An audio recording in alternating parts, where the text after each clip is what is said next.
Now, our democracy is well known for its rights, but it's decidedly less famous for its major responsibility.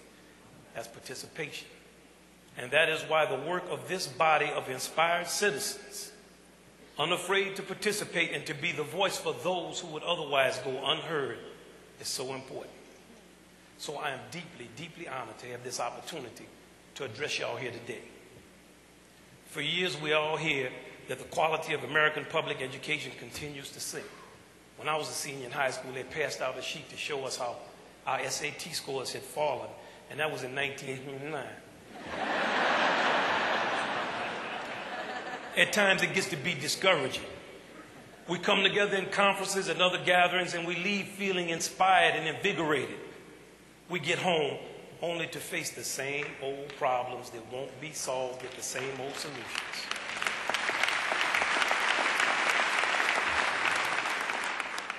Since the Russians launched Sputnik in 1957, there has been a misplaced concentration on math and sciences as the only real subjects, and there has been an imprudent dismantling of the arts and culture program in public education. Orchestras now are almost non-existent. Millions of dollars in string instruments have rotted away. Even square dancing is no longer available, and that was only part of PE.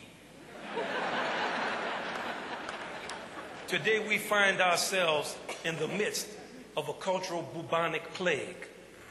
Much like the Europeans of the 14th century who mistakenly looked everywhere for a cause, from vampires to punishment from God, and they looked all over for a cure, from superstitious remedies like purges and bleeding with leeches to stuff like exile and isolation.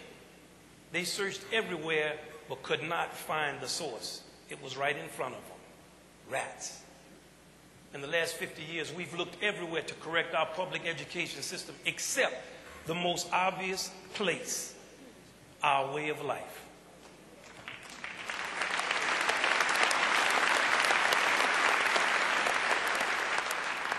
Our internal life and that of our students are under relentless assault by an increasingly crass entertainment and reality TV industry that has little to do with reality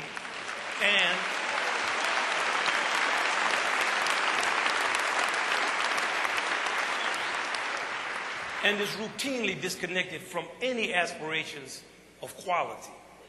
When will it occur to us that there is much in American culture that teaches, unifies, and heals us?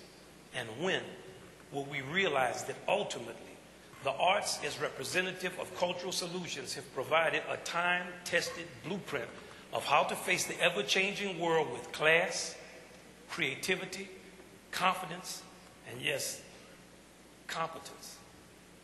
You see, before we sang, we spoke. Before we danced, we walked. Before we wrote, we told stories. Before we told stories, we lived. Those songs, dances, writings allow us to speak to one another across generations. They gave us an understanding of our commonality long before the DNA told us we are all part of each other in a glorious procession. At any point on the timeline of human history, there are tales to be told of love and loss, glory and shame, profundity and even profound stupidity. Tales that deserve retelling, embellishing, and if need be, inventing from whole cloth. This is our story. This is our song. If well sung, it tells us who we are and where we belong. And these people, well, they were all kinds of people from everywhere. Some lived in cities, some on farms, educated, ignorant, religious, sacrilegious, enslaved, and not. But even the unenslaved were oppressed, and they all wanted to be free. And the frontier represented freedom. Oh, they sang songs and they told stories. And what was in those stories was their exploits. It was their humor and it was their aspirations. And some people sang and spoke with such depth that just listening and watching took you to the frontier of your own soul. It picked you up. It made you more alive.